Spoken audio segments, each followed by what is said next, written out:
Vamos de notícia na manhã desta sexta-feira. Eu sou Gabriel Amaral, sou jornalista e sou tricolor. Se você quiser acompanhar mais o Raiz Tricolor, você pode se inscrever. Tem um botãozinho bem aqui embaixo. Não esquece também, se você gostar desse vídeo, de dar um like aqui embaixo. Beleza? Giro de notícias.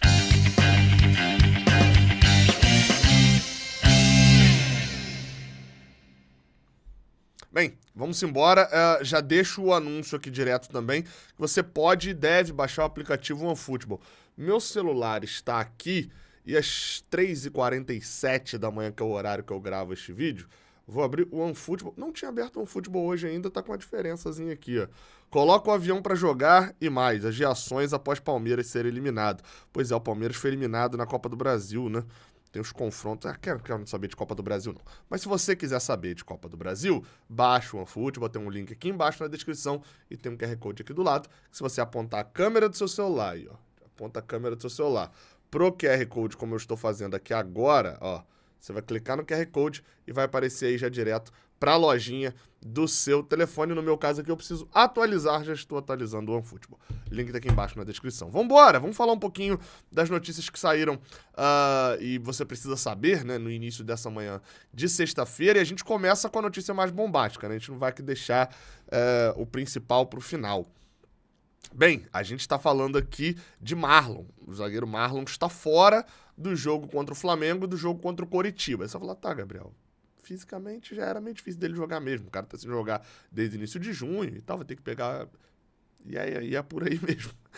Talvez já estivesse. Mas além disso, o Fluminense foi notificado pela CBF e recebeu essa notificação de que Marlon tem 2 jogos de suspensão para cumprir no Campeonato Brasileiro.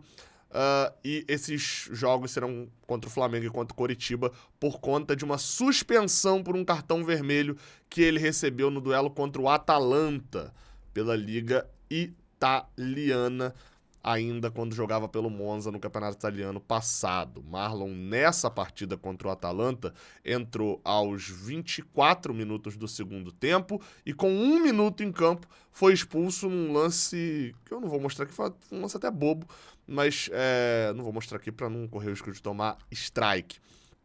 Bem, você pode estar falando assim, tá, Gabriel, mas se um jogador é expulso no Carioca, ele nem cumpre no Brasileirão, porque a CBF e FERJ são 2 instituições diferentes.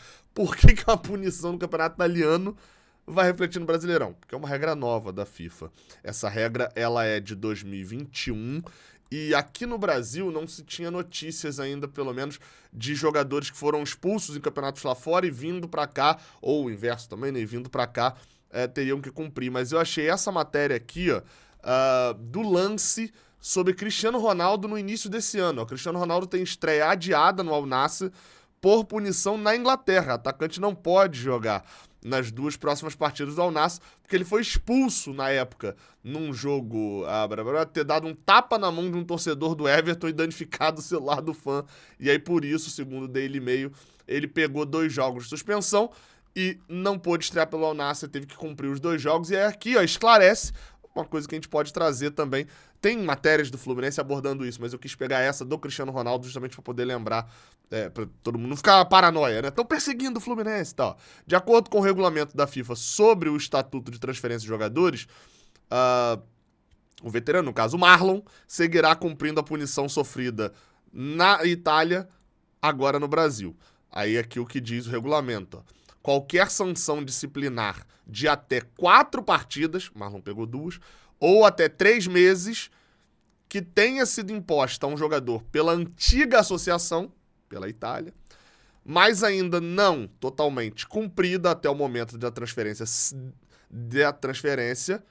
não foi cumprida, ele ainda tinha 2 jogos para cumprir lá, deve ser executada pela nova federação, CBF, em que o jogador foi inscrito, para que a punição seja cumprida a nível nacional. Então, tá explicado e agora você já entendeu o porquê que Marlon não pode estrear. Menos mal que o Marlon não é como, por exemplo, o Léo Fernandes, que chega em condição de atuar, né? O Léo Fernandes deve ser relacionado ali pro Fla-Flu e tal.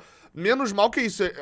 Eu acredito que é muito provável de que o Marlon não tivesse condição de jogo, já para ser utilizado no Fla-Flu. E ainda bem que a gente foi notificado e a gente não colocou o jogador em campo caso ele tivesse condições. Porque se isso acontecesse, sabe o que aconteceria? A gente perderia pontos no Campeonato Brasileiro. E aí sabe o que ia acontecer? Se a gente perdesse os 3 pontos, mais do que a gente conquistasse ali no jogo contra o Flamengo, vamos botar 3 pontos aqui também, né? A gente perdesse os 6 pontos. Se um time, olha só que coisa, hein? Rapaz, o que ia acontecer, hein? Se a gente ficasse na frente de um time que foi rebaixado, ou na frente de um time que não foi pra Libertadores, ou até mesmo ficasse na frente de um time que não foi campeão e a gente foi, e a gente tivesse ali, perdesse esses 6 pontos, a gente seria punido e perderia esse título, essa vaga na Libertadores, ou essa vaga na Série A. Sabe por quê? Porque regulamento se cumpre. Mas aí quando foi a Portuguesa e o Flamengo, quiseram criar uma celeuma. Então, uma pena é que Marlon, se fosse a última rodada, Marlon podia jogar, porque aí depois do campeonato, enfim, só destilei raivazinha aqui só. Vamos para a próxima notícia. Marlon, portanto, não pode jogar contra o Flamengo e Coritiba, deve poder estrear, aí sim já também com questão de preparação física, etc., já para o jogo seguinte, que é os Palmeiras no Maracanã. Eu fui pesquisar, não é o Palmeiras, é o Santos. É o Santos no Maracanã. Cara, vamos lá. Outra notícia envolvendo o zagueiro do Fluminense, a gente fala sobre Manuel. Manuel teve uma nova data, né, para audiência preliminar dele sobre a questão do doping. O zagueiro foi pego no doping no jogo de ida contra o River Plate. Teve uma nova data definida. O julgamento, né, o Manuel será ouvido ali pelo comitê da Conmebol nessa audiência preliminar no próximo dia 26 de julho, numa quarta-feira, às 5h30 da tarde, no horário de Brasília, numa videoconferência com a Comissão Antidopagem da Conmebol. Essa matéria foi publicada pelo GE. Globo, lá pelo Davi Barros. Bem, o Manuel ele já era para ter sido ouvido no dia 28 de junho, só que ele pediu adiamento da primeira audiência preliminar, porque o Fluminense colocou o corpo jurídico do clube à disposição, teve contratação de um advogado especialista no caso e tal, mas o zagueiro, o Manuel, optou em contratar advogados diferentes do que o escritório arranjado pelo Fluminense, e aí com isso, como esses caras assumiram muito em cima da hora, eles tinham que se inteirar sobre o caso, é um padrão normal nessa parte de julgamento. Isso normalmente também é uma manobra utilizada por alguns para ganhar mais tempo, né? No caso do Manuel, ele tem até 24 de julho para disponibilizar à Conmebol os nomes de pessoas que participarão da audiência, como advogados, testemunhas e peritos. E além dessa informação sobre Manuel, especificamente, né, do julgamento na semana que vem, não, na verdade daqui a 2 semanas, né, hoje é sexta-feira, tem também uma novidade que é o Rodrigo Moledo, do Internacional, foi suspenso pela Conmebol por doping, adivinha só, com a mesma substância que o Manuel. O zagueiro do Internacional, Rodrigo Moledo, foi pego no doping, só que 2 rodadas depois. O caso do Manuel foi no jogo contra o River Plate, né, ali no início de maio, e já o do Rodrigo Moledo foi no jogo deles contra o Metropolitanos em Caracas no dia 25 de maio, já no final do mês, pela 4ª rodada. O do Manuel foi na 2ª rodada. Mas assim, foi a mesma substância, a ostarina, o que chama atenção, assim, é meio bizarro, né? 2 zagueiros na Libertadores, em datas não muito próximas, mas também não muito distantes, brasileiros com a mesma substância. Enfim, talvez até essa relação aí seja utilizada no julgamento de um pro outro. Talvez até o Manuel, os advogados, sabendo dessa possível contaminação do Rodrigo Moledo, tenham feito essa manobra também de trocar de advogado e tal, para ganhar tempo, também justamente para poder ter esse caso ali como algo, um possível agravante, né? Pra parada, do tipo, pode ser que esteja acontecendo erro, é muita coincidência e tal, enfim. Não sei, vamos ficar de olho no julgamento do Manuel. Notícia curtinha, o Abner, jogador do Fluminense, que foi emprestado para o CSA de Alagoas até o final da Série C.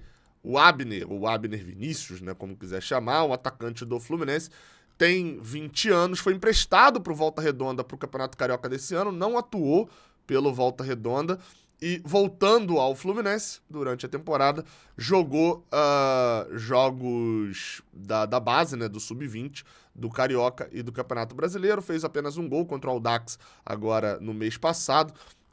E apesar do seu desempenho destacado mais no início do ano, é reserva atualmente do ataque do Fluminense Sub-20. O jogador é reserva, o ataque do Fluminense hoje é formado pelo Isaac, pelo João Neto e o Arthur também ali um pouco mais à frente, né? O jogador vai para o CSA por empréstimo, ainda tem contrato com o Fluminense, enfim, e vai jogar o que resta da Série C. Tá quase acabando a primeira fase da Série C, né? A Série C tem um turno só, tá na 12ª rodada, são 19 rodadas, e o CSA está em 13º, sendo que os 8 primeiros se classificam para a segunda fase. Sorte é o Abner. O Fluminense está soltando bastante. Os moleques que não estão recebendo chance não estão jogando, né? No caso do Abner ainda tinha idade de sub-20, mas enfim, se não estava rendendo sub-20 daqui, vai pro CSA também para poder ver se funciona por lá, né? Por último, mas não menos importante, o Fluminense esgotou seus ingressos pro Maracanã no Fla-Flu, exatamente. Deixa eu até abrir aqui enquanto eu estou gravando, para ver se tem ingresso para a torcida do Flamengo, mas a princípio, sim, tem ingressos para a torcida do Flamengo. O Fluminense esgotou os seus ingressos, esgotou o setor sul, esgotou o setor leste, inferior, superior e oeste. Óbvio, flamenguistas também compraram para esses setores, mas mais de 33 mil ingressos, se eu não me engano, foram vendidos só para sócios do Fluminense. Mais ali os não sócios que compraram as leste, e dado o movimento dos flamenguistas que ainda não esgotaram a norte, ainda tem norte nível 1, nível 2 e nível 5 abertos para venda, não devem ter comprado muito para esses setores mistos, né? Então, assim, maioria tricolor no Fla-Flu de domingo. Se você não garantiu seu ingresso ainda, não tem muito mais o que se fazer. Já Fluminense e Argentino Júnior, até onde eu sei, foi uma loucura para conseguir ingresso. No dia de hoje, né? É porque é ontem pra vocês, né? Nessa quinta-feira foi uma loucura pra conseguir ingresso, muita gente tentando, muita gente brigando, mais de 40 mil ingressos foram emitidos para sócios nas primeiras 5 horas, segundo divulgado pelo Fluminense, e neste momento, abri aqui agora, na madrugada de quinta para sexta, apenas ingressos para o Maracanã Mais estão sendo comercializados no valor belo de R$ 550 com aquela comida, ó, aquele buffet, que deve ser muito bom. Nunca fui de Maracanã mais, não. Eu sendo sócio, deixa eu ver quanto que ficaria pra mim aqui esse ingresso. Ficaria... eu não tenho desconto no Maracanã mais, então R$ 550 mesmo, mais 55, R$ 605. Se tiver bala na agulha, você vai. Se não, você ficou de fora também. Enfim, tamo junto. Até a próxima. Valeu!